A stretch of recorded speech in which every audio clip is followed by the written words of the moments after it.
Assalamualaikum warahmatullahi wabarakatuh. Alhamdulillah.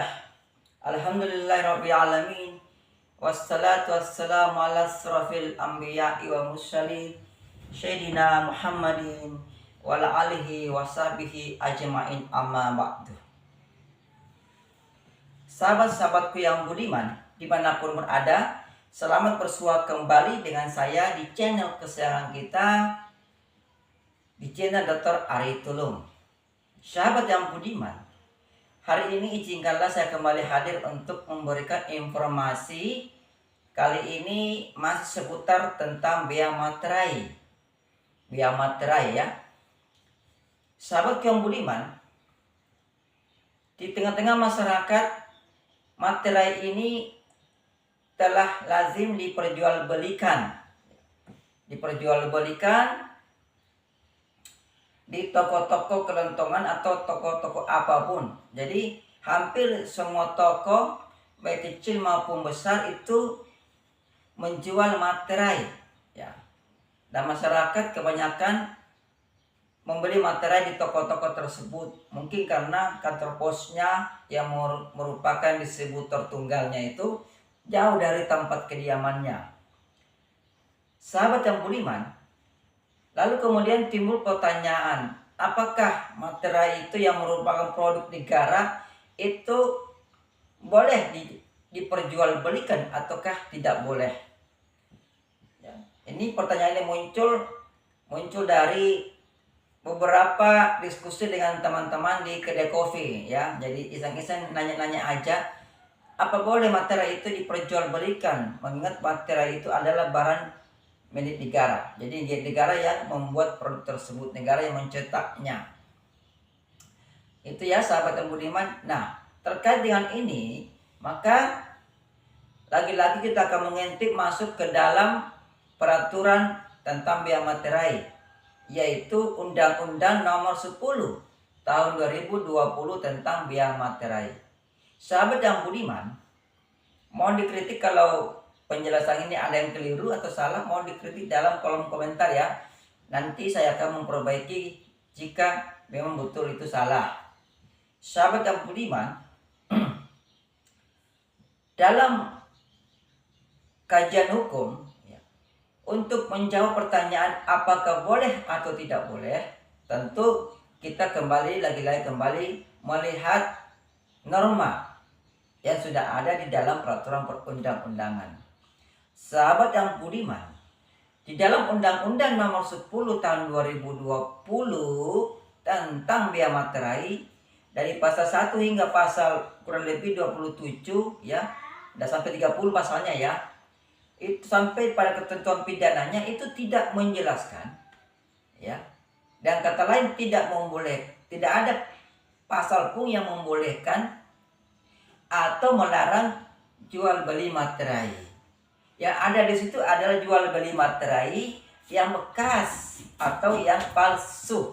Itu dilarang. Kalau jual materai bekas atau palsu dilarang di dalam Undang-Undang Nomor 10 Tahun 2020 tentang bea materai. Tetapi kalau kita menjual ataupun membeli materai yang asli atau materai bekas, itu tidak ada pengaturannya, tidak dilarang dan juga tidak dibolehkan. Lalu muncul kemudian dalam teori hukum, apakah perbuatan yang tidak diatur larangannya juga tidak diatur kebolehannya berarti boleh dilakukan dalam kehidupan kita sehari-hari? Ini pertanyaan teori hukum ya. Tentu untuk menjawab pertanyaan ini maka kita lihat dulu ya, perbuatan tersebut apakah masuk dalam ranah perdata atau yang kata apakah dia masuk dalam hukum yang bersifat fakultatif, artinya boleh disimpangin ya, ataukah hukum yang sifatnya imperatif atau memaksa. Kita lihat dulu ini terkait dengan bea materai ini sahabat yang budiman ya. Hukumnya itu dia ya ada dua kalau saya lihat, hukumnya bersifat imperatif dan hukumnya bersifat fakultatif ya. Artinya apa di situ ya? Di dalam Undang-Undang Nomor 10 Tahun 2020 itu ada pasalnya yang sifatnya fakultatif, artinya ya menjadi pilihan kita apakah menggunakan materi apa tidak. Karena di situ tidak ada juga ketentuan yang memberikan pidana apabila kita tidak memberikan materi kepada dokumen yang seharusnya diberikan dokumen. Ya, karena di situ tetap terutang. Ya sahabatku, apabila kita tidak membubui materi yang seharusnya dokumen itu dibubui materi, maka itu sifatnya terutang, nanti akan ditagih kemudian tentu ya. Jadi tidak ada pidananya apabila tidak menggunakan materi, sehingga ini bersifat fakultatif ya.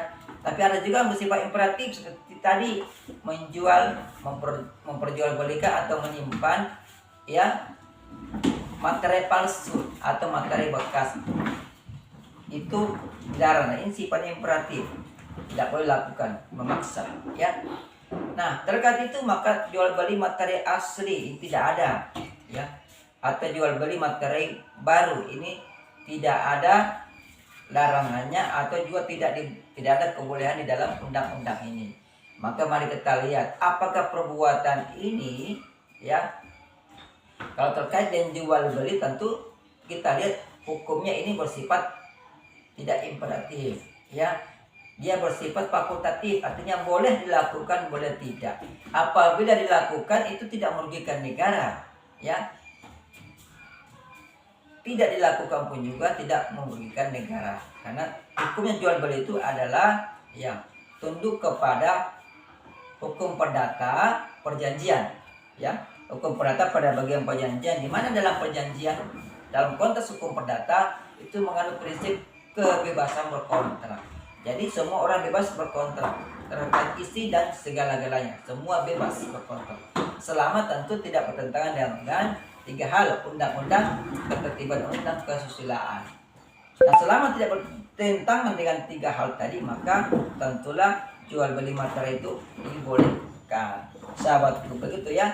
Nah kemudian di dalam sebenarnya di dalam Undang-Undang Nomor 10 Tahun 2020 tentang biaya materai itu ada peluang yang sebenarnya memberikan kode ya, atau memberikan gambaran ya kepada masyarakat agar materi ini diperjualbelikan. Di dalam pasal 2 ayat 2 di situ jelas dinyatakan bahwa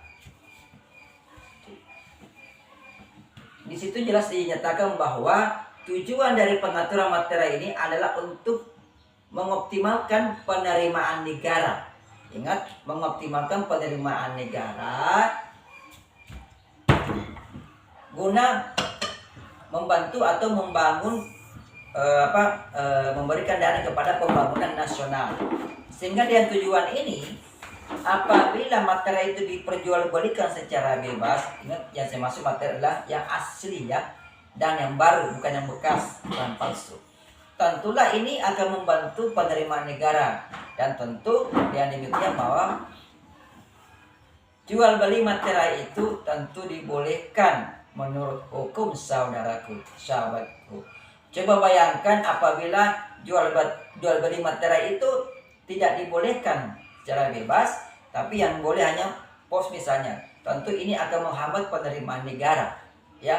Penerimaan negara yang ujung-ujungnya adalah untuk membiayai pembangunan nasional kita ya. Sehingga dengan rasio ini ya, dengan penjelasan ini tentu jual beli materi itu dibebaskan ya. Ya bayangkan kalau hanya pos yang bisa menjual materi kepada konsumen langsung ya, tentulah akan menjadi hambatan. Kalau rumah konsumen jauh dari pos, tentu mereka akan malas ya untuk membeli materi. Tapi kalau kantor pos diberikan ya keleluasaan untuk menjual kepada siapa saja, termasuk pemilik toko kelontongan ya, warung-warung kecil, tentu ini mempermudah akses supaya materi itu laku. Dan dengan lakunya materi itu memberikan penerimaan ya kas, mengisi kas negara guna membangun pembangunan nasional kita. Segera demikianlah ya ulasan singkat hari ini tentang boleh tidaknya jual beli materi. Lebih dan kurangnya mohon dimaafkan. Ingat, kalau ada permasalahan hukum, silakan tulis komentar Anda di dalam kolom komentar ini. Insya Allah ada waktu saya akan membahasnya dan memberikan jawaban balik ya, dalam bentuk konten juga. Ingat, jangan lupa like, subscribe, dan share ke teman-teman Anda agar video ini bisa dinikmati oleh orang yang lebih banyak lagi. Sekian, wassalamualaikum warahmatullahi wabarakatuh. Salam keadilan.